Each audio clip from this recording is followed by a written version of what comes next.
孩突然发现一只橘猫正在水池中拼命地挣扎，可她却冷漠地关上了窗户，甚至若无其事地吃着早餐，直到橘猫彻底淹死，她才假装刚刚发现，并在父亲面前表现出一副难过的样子。而女孩的怪异行径还远不止于此。这天在课堂上，一只蜜蜂突然闯了进来，所有学生都被吓破了胆，唯有女孩淡定地用杯子猛然罩住，接着用纸封住杯口，然后她穿过呆若木鸡的人群，将蜜蜂放生到了窗外。然而艾玛的这份勇敢与冷静，却意外地引起了老师的怀疑。在稍后的户外拓展课上，同桌麦洛只是赞美了一下其他女孩的手表，结果下一秒他就故意撞倒那位女孩，然后假装上前搀扶，却趁机偷走了那块手表。他自以为做的神不知鬼不觉，可殊不知这一切都被老师看在眼里。原来女孩就是大家口中的天生坏种，她不仅缺乏同情心和同理心，而且还是一个控制欲极强的自恋狂。她的衣物必须叠放整齐，日历上的圆圈必须相差无几，奖杯位置必须精确无误，甚至每晚都要对着镜子练习微笑，只是为了用甜美的外表来伪装自己。或许是觉得自己是最完美的学生，艾玛坚信学校年度优秀学生奖牌非自己莫属，因此在颁奖那天，她特意起了个大早，接着盛装打扮，准备登台接受那份荣誉。可现实却给她上了人生的第一节课，老师竟然将奖牌颁给了麦洛。看着讲台上意气风发的麦洛，艾玛心中的嫉妒如野草般疯长，但她强压着内心的愤怒。等颁奖结束后，老师特意留下了艾玛的父亲，委婉地提醒她艾玛可能存在问题，尽管她非常优秀，但却没有任何生理恐惧。可大卫并没有将老师的话放在心上，然而所有人都没有发现，此时艾玛正狡猾地将麦洛诱骗至附近的悬崖，眼神中满是杀意，她要夺回本该属于自己的奖牌。 What do you want? I think you know.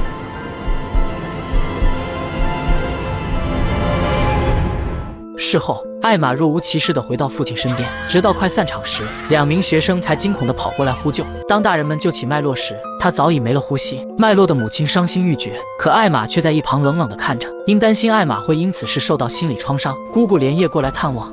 How is she? I think she's in shock. I'm sure it'll hit her later.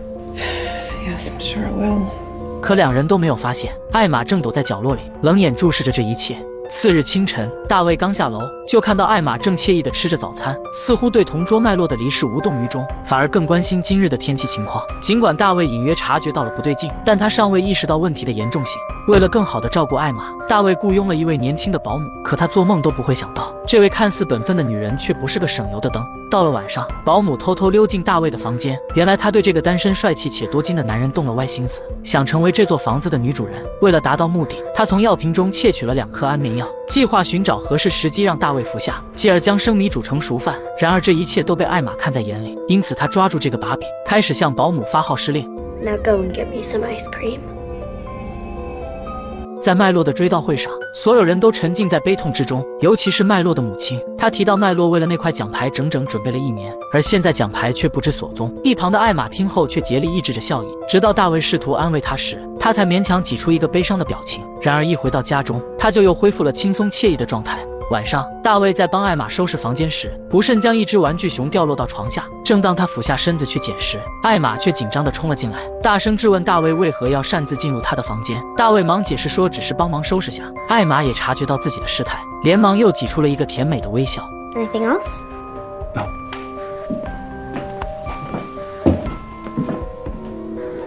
回到房间后，大卫翻阅着那天活动现场拍摄的照片，却发现女儿一直盯着麦洛手里的奖牌，眼神中流露着凶狠，这让大卫感到了一丝寒意。第2天，老师突然带着律师来到家里，原来学校发现麦洛的死另有蹊跷，因为他既不会游泳，也极度恐高，所以他没有任何理由要去悬崖边，并且有学生看到艾玛也出现在了那里，因此他们希望能与艾玛谈谈。然而艾玛早已偷听到他们的对话，她必须设法阻止这场谈话。Emma! We'll show ourselves out. Yeah, sure. 艾玛精湛的演技骗过了所有人，连一旁的保姆都看得目瞪口呆。至此，2人互相握有对方的把柄。但就在这时，艾玛突然发现，老师竟然去了麦洛家，显然学校的调查仍在继续。为了阻止调查，她突然回想起老师也害怕黄蜂，而他们家木工棚的屋檐下正好有一个黄蜂窝。回到家后，艾玛就不见了踪影。保姆将屋内屋外都找了个遍，可依然没有看到艾玛的身影。然而她却没有注意到房檐下的那个马蜂窝不见了。在确认艾玛不在家后，保姆趁机溜进她的房间，并发现了床底下的秘密。而在另一边，老师正在开车时，突然有一只黄蜂飞到他的脸上，导致他惊慌失措，差点与迎面驶来的汽车相撞。好在老师及时避险，这才逃过一劫。见蜜蜂飞出窗外之后，他才终于松了一口气。然而他却没有发现，在后座上还有一整个黄蜂窝。到了晚上，大卫回到房间，而那块失踪的奖牌赫然挂在台灯上，可他并没有发现，直到艾玛前来到晚安时，才率先看到了他。于是他蹑手蹑脚地取了下来。然而就在他打算将奖牌藏在身后并带走时，却意外发出了声响，并惊动了父亲。Nothing. What's in your hand? Nothing. 见父亲变得严肃起来，艾玛无奈地将奖牌交了出去。大卫接过奖牌，仔细端详后，瞬间感到头皮发麻。面对父亲的连连追问，艾玛正打算编织一个谎言。 It was hidden under the bed. I found it cleaning. 保姆并不知道惹了艾玛会有多么可怕的下场，而当艾玛转回头时，脸上瞬间又恢复了甜美的笑容。她承认那天去过悬崖，但仅仅是为了与麦洛一起玩游戏。由于自己在游戏中获胜，因此麦洛同意让她带一会奖牌。然而当她打算归还时，却发现麦洛不见了。而后来麦洛的死亡让她感到十分害怕，因此将奖牌藏在了床下。尽管大卫心中仍有疑虑，但当务之急是将奖牌还回去。次日清晨，大卫带着艾玛来到麦洛家。艾玛不情愿地将奖牌还给了麦洛的母亲，并再次复述了那个谎言。出乎意料的是，女人不仅信以为真，而且还很感激艾玛能够归还奖牌。然而在交谈中，对方却透露了一个令大卫震惊的消息：老师在今天去世了，他的车上莫名出现了一个黄蜂窝，从而导致了这场悲剧。旁边的艾玛差点忍不住笑出声来。 Daddy, I'm not feeling well. Can we go home? Sure. 艾玛对于老师的死同样没有任何难过，反而一心惦记着他的纸杯蛋糕。大卫终于察觉到女儿的不正常，而很快他就发现了一件更恐怖的事情。当他在木工棚工作时，无意间抬头一看，却无比震惊地发现房檐上的黄蜂窝不见了。再联想到艾玛近期的反常行为，大卫终于确认艾玛确实有问题，而麦洛和老师的死很可能跟他有关。于是他立即预约了心理医生。艾玛表面上顺从了父亲的安排，但实际上他一直强压着内心的怒火，甚至将自己的手掌都掐破了。在面对心理医生的询问时，艾玛表现得十分乖巧懂事。尽管她只有8岁，但她却能牢牢拿捏大人的心理。心理医生非但没能看出丝毫破绽，反而和她相谈甚欢。半天之后，心理医生将诊断的结果告诉了大卫。艾玛是他见过的最正常的孩子。大卫听后如释重负，以为是自己错怪了女儿。回到家后，大卫发现保姆穿着清凉的躺在沙发上，似乎有意在向他展示自己的身体。眼见大卫的眼神显得有些慌乱，久经沙场的女人立即就看穿了他的心思。 Gotta take advantage. Yep. 上楼之后，保姆立即向艾玛宣誓主权，坦言想要做她的后妈。 DILF. Okay? You wouldn't mind if he and I hooked up, would you? Stay away from my dad. 对于艾玛的警告，保姆表现得不屑一顾，可很快她就会为自己的嚣张付出惨痛的代价。当天晚上，大卫因事外出，这对艾玛而言是个绝佳的机会。他悄然晚起失踪，同时故意制造出异响。毫无防备的保姆循着声音走进了木工棚，却不小心踢翻了地上的油桶。而随着油桶的滚动，身后的闸门猛然关闭，保姆这才发现自己被困住了。Emma, let me out of here. This isn't funny. 然而回应他的却是身后骤然燃起的熊熊大火。保姆见状彻底慌了，大声向艾玛求救，可艾玛却站在窗外冷漠地看着他。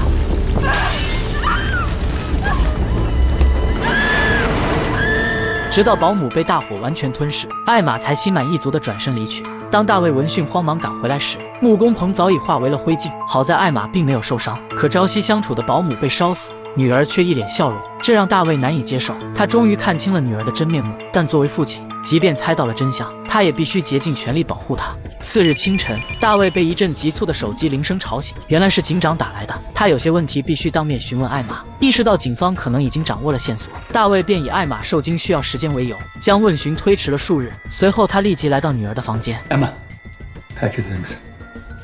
We have to leave. 大卫带着艾玛来到湖边小屋，想要摒弃外界的干扰来解决这件事。他上网搜寻资料，根据症状描述确认女儿属于反社会儿童。这种孩子十分可怕，暴力行为根植于他们内心，并且无法改变。这个发现令大卫深感绝望。他和女儿进行了一次促膝长谈。艾玛坚称他从不无故伤人，他杀害麦洛是因他抢走了本应属于他的奖牌，他除掉老师是因老师企图将他送进监狱，他解决保姆则因保姆企图夺走他的父亲。艾玛强调，他只是在解决问题，并不觉得自己有什么不对。 I don't know anymore. That makes me sad. 大卫拿起枪，似乎在做着最后的决定，而艾玛的脸上也逐渐涌现出了杀气。第二天天还未亮，艾玛最后一次亲吻了父亲的脸颊，接着她打开了所有的煤气开关，然后走到湖边，静静地等待着父亲的死亡。但好在大卫及时醒来，他迅速打开门窗通风，并紧急关闭了所有煤气。之后他找到艾玛，难以置信地问她 Why? I'm the only person you have. If something happened to you, I'd live without Angela. Oh my god. 意识到女儿已经无可救药，而他不能让女儿被送进收容所，因为他还会继续杀戮。于是大卫将安眠药碾成粉末，混入女儿的热巧克力中。 I brought you your favorite. Can I have whipped cream on it? Sure. 看着女儿毫无察觉地喝下，大卫心中满是悲凉。 I love you, Daddy. I love you too, honey bear. 不久之后，大卫沉沉睡去，可艾玛却猛然睁开了眼睛，她举起枪指向大卫。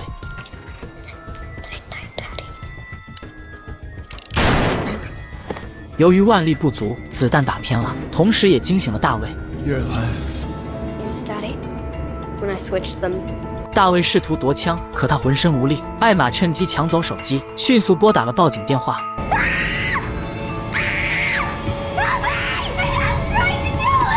艾玛躲进浴室，而逐渐恢复体力的大卫一脚踹开门，可就在举枪准备射击的时候，邻居却赶了过来。大卫倒在血泊之中，而艾玛又变成了无辜的受害者。当他的姑姑赶来接他时，他又恢复了那副楚楚可怜的模样。姑姑根本不会想到，这个将头搭在他肩上，看似人畜无害的女孩，此刻正露出得意的笑容。